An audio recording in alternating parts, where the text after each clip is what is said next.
পুষ্পা 2 ছবির খলনায়ক খ্যাতনামী তারকা ফাহাদ ফাসিল এডিএইচডি রোগে আক্রান্ত। পুষ্পা 2 ছবির মুক্তির এখনও প্রায় মাস তিনেক বাকি। এর মাঝে নিজের অসুখের কথা জানালেন অভিনেতা ফাহাদ ফাসিল। কামানো মাথা, চোখে রোদ চশমা, ঠোঁটের কোণে জ্বলন্ত সিগারেট। পুষ্পা দ্য রুল ছবিতে ফাহাদ ফাসিলের লুক প্রকাশ্যে আসতেই দর্শকদের উত্তেজনা তুঙ্গে।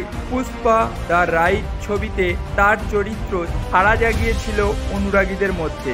আল্লু অর্জুন ও রশ্মিকার নজরকাড়া পারফরমেন্সের মধ্যেও চোখ টেনেছিলেন ফাহাদ। পুষ্পার প্রথম পর্বের পরে ভাও সিংহ শেখাওয়াত চরিত্রটির প্রত্যাবর্তনের জন্য অপেক্ষা করেছিলেন দর্শক ও অনুরাগীরা।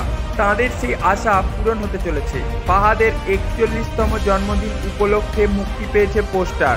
ছবি মুক্তির এখনও মাস তিনেক বাকি। এর মধ্যেই তিনি একটি বিশেষ রোগে আক্রান্ত বলে জানা গেল। ফাহাদ নিজেই জানান তিনি এডিএইচডি অর্থাৎ অ্যাটেনশন ডেফিসিট বা হাইপার অ্যাক্টিভিটি ডিসঅর্ডার এই রোগে আক্রান্ত। এটি এক ধরনের মানসিক রোগ।